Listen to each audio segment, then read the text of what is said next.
Kasihan sebenarnya. Ada ibu-ibu datang ke kantor. Ya semuanya kan dari Batam ini harus kena pajak. Ya kan? Makanan juga, bahkan event itu makanan juga harus kena pajak. Iya, makanan juga dipajak, coklat-coklat itu kan. Jadi ibu-ibu ini datang agak udah tua. Dia Welcome to podcast Dikamer.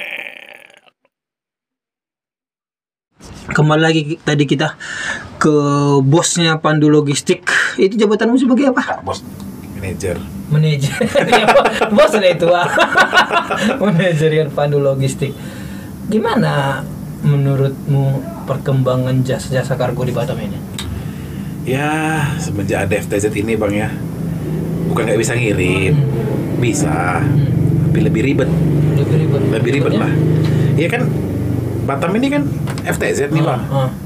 Kalau kita bilang, kalau aku ngomongkan kadang-kadang kan, Batam ini udah pulau. Dari utara ke selatan, barat ke timur, lautnya ketemu, ya kan? Iya, betul. Kalau mau ke tempat lain, kalau nggak terbang berenang. Iya kan? Kalau kita tinggal di Medan masih jalan. Kalau dari Aceh kita tinggal misalnya kan, kalau ada mungkin terlalu rajin kita jalan kaki, sampainya kita ke Lampung. Iya, betul. Ya kan? Nah, jalan kaki pun kita ceritanya jalan kaki. Entah 2 tahun kita sampai kita ke Lampung, jalan kaki kan.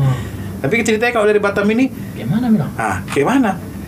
Kita ke sana laut, sana laut. Ya cuma 2. Kalau nggak terbang ya berenang, gitu kan? FTZ pula. FTZ kan daerah khusus Bang. Barang masuk dari luar negeri kan kena pajak. Jadi barang yang keluar dari Batam ya wajib kena pajak. Oh, barang dari luar nggak kena pajak kan? Iya, dari luar negeri ya. Iya. Kita dari luar negeri masuk ke sini kan kena pajak. Nggak kena kan? Kan daerah free trade zone kan. Nah, jadi dari luar ke sini nggak kena, tapi dari sini keluar kena. Nah, yang jadi masalah itu kadang-kadang kan barang yang dari sini itu kan yang barang dari Jakarta juga, mungkin dari Jakarta, dari Medan yang masuk ke sini. Bukan dari kan? luar ya? Bukan dari luar, tapi ya mau gimana? Kondisinya seperti itu. Jadi banyak kan barang-barang kita kan Pandu Logistik kan Indonesia. Misalnya barang masuk ke Batam, misalnya paket-paket lah gitu kan Bang. Terus alamatnya ternyata nggak jelas, harus diri terbalik kan ke Jakarta. Kena pajak lah. Kenapa? Iya. Kadang-kadang teman-teman kadang-kadang nggak ngerti itu, yang di daerah lain kadang-kadang nggak paham. Loh, kenapa kena pajak katanya? Mbak, Batam ini daerah khusus, free trade zone, ya kan? Jadi harus kena pajak, gimana pun kita ikuti. Kecuali kayak kemarin kan ada barang masuk sini transit, tapi barang itu gede ke Karimun. Langsung kita laporin karena barangnya kan kabel itu 60 kilo.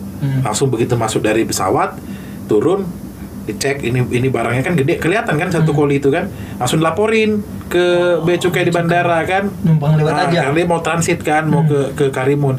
Terus itu juga pun kan berlaku berapa hari aja itu suratnya itu. Habis itu langsunglah sorenya kita transit, kita kirim ke Karimun. Kecuali seperti itu, kita bisa laporkan itu barang gitu. Atau misalnya barang masuk ke sini dilaporin FTZ 03-nya kan. Dilaporin bahwa itu barang memang dari Jakarta yang masuk ke sini. Jadi ketika kita pulang ke sana ya aman, nggak kena pajak. Tapi kalau nggak ada itu ya itu kadang-kadang Bang. Pernah kan dari Jakarta mau kirim ke Pinang apa ke Karimun atau ke Uban aku lupa. Paket jam isinya. Tapi itu kan jam itu kan udah bercampur dengan dokumen dan paket-paket lainnya. Jam yang 1 biji itu kan. Ya ketika kita mau keluarkan ke Pinang lah misalnya ke Uban, udah kena ya. Udah kena, kita mau meneruskan.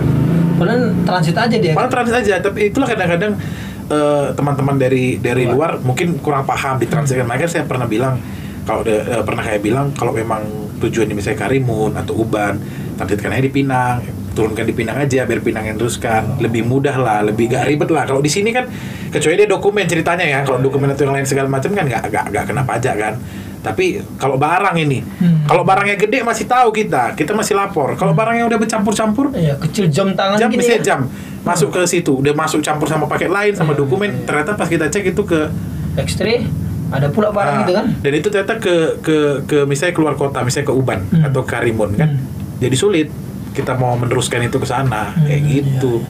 Berarti istilahnya begini, seperti yang kau bilang tadi, kalau kita laporkan bea cukai di bandara lah, Bandara Hang Nadim lah, kita laporkan ke bea cukai itu bahwa ini sebenarnya barangnya ke Tanjung Balai Karimun hanya transit. Tetapi kan banyak orang tidak tahu, jadi tidak melaporkan walaupun barang itu besar kan. Jadi istilahnya menurutmu ini menjebak nggak sih? Ya gimana ya Bang ya, karena ketidakpahaman orang itu kan gini, mungkin kita paham karena kita orang logistik. Iya, betul. Iya kan, karena kita orang logistik, jadi barang yang memang transit ya udah kita laporkan dulu, gitu kan, kita laporkan barang itu bahwa itu barang transit untuk ditransitkan ke yang lain. Tapi kan kadang-kadang kan orang yang tidak pahamin loh bang, kan nggak semua orang paham. Orang masuk kayak apa namanya, kayak banyak itu perusahaan yang misalnya barang pameran, dimasukkannya ke Batam. Dia mau pulangkan balik barang pameran itu udah kena pajak. Karena nggak tahu dia harusnya dilaporkan dulu. Iya, ketidaktahuannya itu gitu loh. Kecuali barang pindah ya. Kalau barang pindah ya kita bikin surat RT RW, dinas pendudukan, pindah bisa nggak kena pajak. Itu ketidaktahuan masyarakat lah kita bilang. Kalau kita kan ini bekerja di kargo, jadi paham lah betul. Karena kan sering mungkin ya meeting untuk pemberitahuan. Untuk masyarakat ini, apakah pihak Bea Cukai atau pemerintah terkait kurang menginformasikan ke masyarakat bahwa daerah Batam ini gini atau gimana? Sempat sih kemarin itu kan maksudnya sempat awal-awal PMK keluar itu kan yang dulu udah sempat disosialisasikan. Cuman kan apa ya namanya ya, ketika kita gak disosialisasikan terus-menerus, lama-lama kan lupa. Lama-lama lupa. Ya kayak gini aja lah, misalnya kayak kita yang di Jakarta kan, kadang-kadang kita sudah sering kasih tahu bahwa memang daerah ini apa namanya FTZ, ketika keluar dari sini akan sulit. Ya kadang-kadang ya nggak sadar aja orang. Memang gimana ya kita bilangnya ya kadang-kadang disosialisasikan pun anggap remeh aja gitu. Remeh, atau kadang-kadang sudah disosialisasikan pun lupa. Ya bisa lupa kan, atau gimana, atau mungkin udahlah nggak usah diurus lah katanya gitu kan, mungkin malas juga ngurusnya kan. Gitu kan? Kalau nggak diurus kan terjebak sendiri barangnya. Kalau terjebak sendiri jatuhnya. Iya, terjebak sendiri kalau nggak mau bayar pajak. Iya, kan? Akhirnya terjebak kan. Kecuali barang pindah bang, kalau barang pindah dia nggak kena pajak. Karena barang pindah namanya kita mau pindah kan. Iya, ada surat disduk, ada surat apa. Karena namanya pindah, nggak mungkin balik lagi kemari. Betul. Jadi kalau barang-barang pindah, kita paling sering handle juga kan barang-barang pindah. Yang penting ada surat disduknya atau RT RW-nya, ya udah boleh keluar. Jadi menurutmu lah, kan ini sekarang kan apa namanya itu zaman sekarang kan zaman online yang sangat berkembang pesat lah di kalangan masyarakat, dan itu kadang menjadi sumber pendapatan buat masyarakat khususnya lah di Batam. Jadi menurutmu sistem FTZ ini dapat merugikan masyarakat nggak? Jadi gini sih bang, FTZ ini kan karena kita ini kan daerah industri sebenarnya kan, jadi ketika kita masukkan barang-barang dari luar ke sini, ya tidak kena pajak gitu kan, supaya kan kita memproduksi itu di sini. Kan kalau barang produksi Batam juga keluar kan nggak kena pajak, cuman kena kalau aku nggak salah PPN aja dari harga barang itu, PPN-nya kalau aku nggak salah ya, Nah jadi kan kita tahu lah sebenarnya pemerintah ketika mengeluarkan PMK itu, kita tahu targetnya itu siapa. Kita paham dia mau kita tahu pemerintah itu berusaha supaya angka impor itu nggak banyak untuk menyelamatkan industri lokal di Indonesia ya bang, khususnya di Indonesia. Kalau dulu kan ya kita jujur aja lah, barang itu kan masuk ke Batam sebelum ada PMK yang terbaru, memang kita udah FTZ. Kan masuk ke Batam banyak dulu kan barang, habis dari Batam kita keluarkan ke itu ya, karena itulah katanya pemerintah banyak kecolongan pajak dari situlah, dari praktek-praktek yang seperti itulah akhirnya muncullah PMK 99. Sekarang sekian puluh ribu sudah harus kena pajak, itulah memberatkan semua orang. Kita paham, tahu kok kita target dia siapa, target pemerintah itu siapa yang dia mau kenakan itu gitu kan, supaya kita itu lebih banyak ekspor daripada impor, kan itu yang diinginkan sebenarnya kan, supaya kita lebih banyak ekspor daripada impor gitu. Cuman kan kita nggak bisa tutup mata bang, bahwa di Batam itu banyak ibu rumah tangga yang usahanya online juga, iya kan. Jadi kan ibaratnya gini, kayak ada rumah nih, gedung lah kita bilang gedung, yang mau kita robohkan ini gedung ini sebenarnya, tapi kanan kiri itu baik rumah-rumah kecil, kena semuanya itu, berdampak gitu loh. Jadi pasti berdampak. Jadi kasihan juga kadang-kadang yang kecil-kecil itu kan, usaha-usaha online itu yang akhirnya kan begitu PMK 199 itu keluar, banyak orang dari Batam ini hengkang semua ke Jakarta, ke Surabaya, Tanjung Pinang yang online itu kan, yang udah akhirnya ya banyak yang gulung tikar, ngeliat aja Nagoya itu kan, cuci gudang semua, betul, sepi semua. mungkin memang target pemerintah itu seperti aku bilang tadi Bang, supaya kita itu lebih banyak ekspor daripada impor, ya kan? Cuman kan efeknya kena mereka. Enggak terlalu mendadak kalau menurut aku. Menurutku ya. Jadi terlalu kayak langsung nggak bisa. Wah, sementara orang-orang ini yang ibu-ibu rumah tangga ini belum disiapkan instrumen buat mereka, apa sih pendapatan mereka yang lain setelah misalnya ini nggak bisa dijalankan. Kan harusnya kan gitu kan. Kalau kita pikirkan kan berapa, ya mungkin berapa persen lah mereka ini. Tapi kan ya ini manusia juga kan. Mereka kan perlu makan juga kan. Ya dulu seperti itulah Bang awal-awal. Tapi kan mungkin kan makin kesini kan makin sekarang ya life must go on, ya orang tetap aja ya akhirnya mencari jalannya masing-masing bagaimana tetap bertahan hidup ya kan gitu. Tapi kalau dulu kan banyak yang menjerit kayak gitu awal-awal keluar. Betul, awal-awal keluar tengah itu Nagoya itu seperti betul yang gue bilang itu. Toko-toko tas. Iya. Yang dimana orang berjualan online pembelinya Jakarta, nah ya kan, ongkos namanya itu barangnya cuma 100.000, pajaknya sekian. Iya. Beda lagi ongkos kirimnya. Yang paling aku ini baru kejadian berapa bulan yang lalu Bang. Ini sebenarnya kasihan sebenarnya. Ada ibu-ibu datang ke kantor, ya semuanya kan dari Batam ini harus kena pajak, ya kan. Makanan juga, bahkan event itu makanan juga harus kena pajak. Iya, makanan juga dipajak, coklat-coklat itu kan. Jadi ibu-ibu ini datang agak udah tua, dia datang ke kantor, dia mau ngirim ke daerah Jawa Tengah, satu kotak gede itu kan, isinya itu ikan teri campur-campur lah, yang akhirnya total ongkirnya itu kalau nggak salah 200 sekian hampir 300 karena ada pajak itu. Sampai dia ngutungin duitnya salah satu, nggak bisa kuring ya, nggak bisa kurang ya Mas katanya pajaknya. Saya bilang pajak kan tuh negara, bukan buat kami kata gitu kan. Saya bilang gitu. Terus dia buka, keluar salah satu, dia bayar. Ini kalau nggak anak saya kecelakaan Mas, saya nggak ngirim ini makanan. Aku di situ, aduh. Ini kalau nggak karena anak saya kecelakaan, patah kaki, dia pengen makan makanan dari Batam ini, saya nggak ngirim ini Mas katanya. Wah, ya itu mungkin itulah kekurangannya kan. Akhirnya kan berdampak ke semua kan. Bali itu kan sebenarnya kan kiriman pribadi dia, konsumsi anaknya yang karena anaknya kecelakaan di Jawa sana. Mau dikonsumsi bukan mau didagangkan. Iya, kan? Bukan mau didagangkan itu.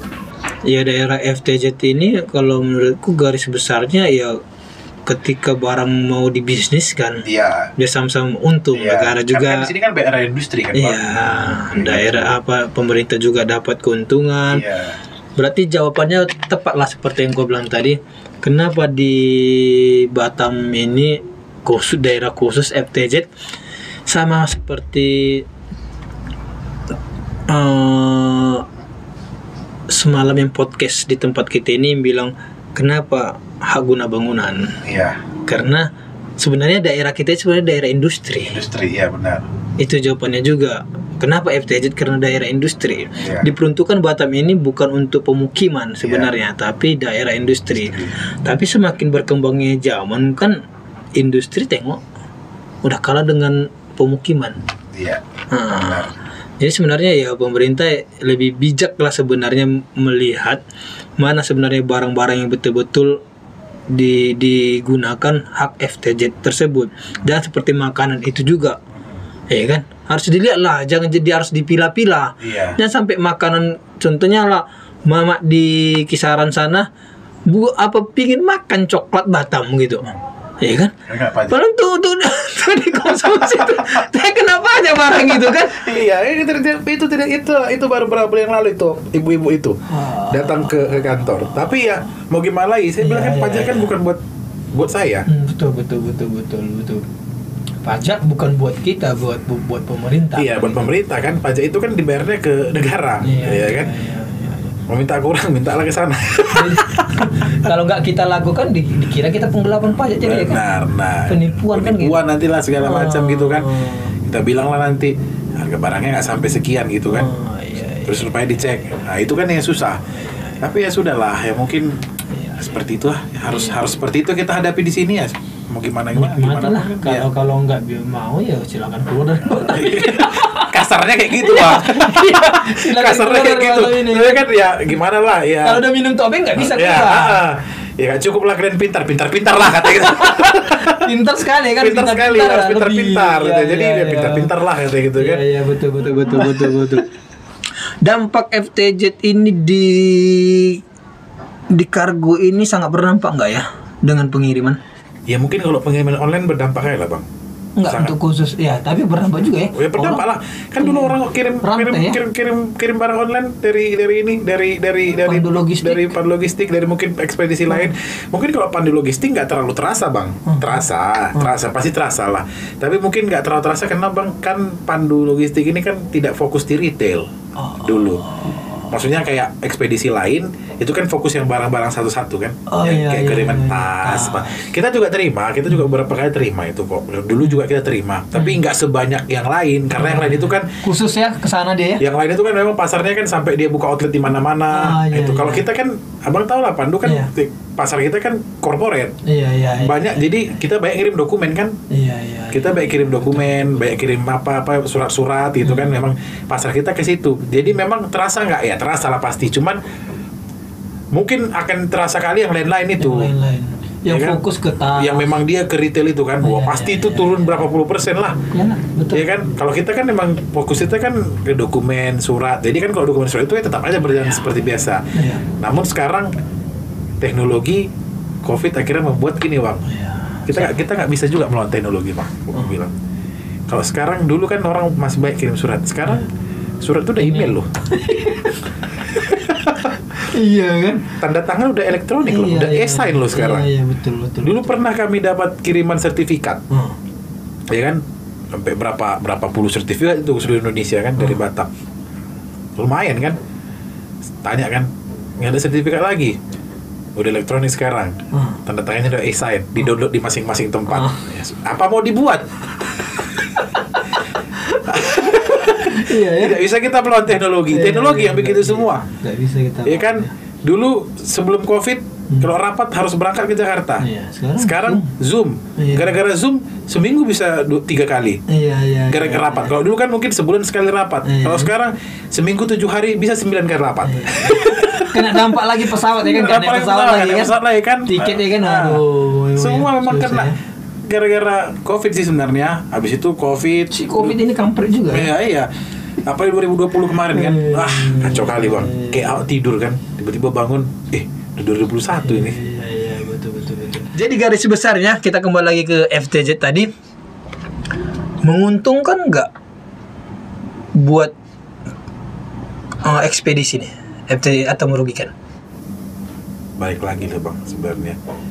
Ya apa namanya, kalau menguntungkan atau merugikan kan, kalau ekspedisi ini kan ada barang masuk barang keluar bang, ya kan?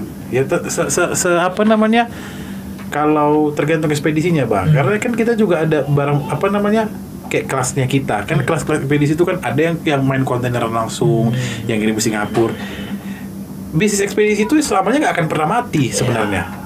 Selama bisnis ini berjalan, semuanya semua itu membutuhkan ekspedisi.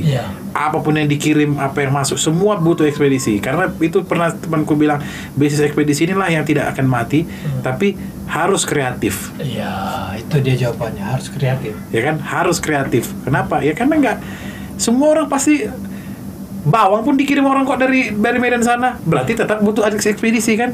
Ekspedisi itu kan nggak melulu soal kayak kita lah, pandu logistik. Ada via udara, ada via darat, ada via laut, ya gitu kan. Ya mungkin kita karena kelasnya masih yang kilo-kiloan kita ambil, dokumen kita ambil, ya mungkin masih kelas itu. Tapi kalau pada dasarnya secara umumnya, ya sebenarnya ekspedisi tetap jalan. Iya betul. Ya ekspedisi kita lihat aja kontainer masih jalan aja terus kok, ya kan. Tapi FTZ ini bukan membuat sulit, tapi bukan membuat tidak bisa keluar barang artinya ya. Agak sedikit lebih ribet.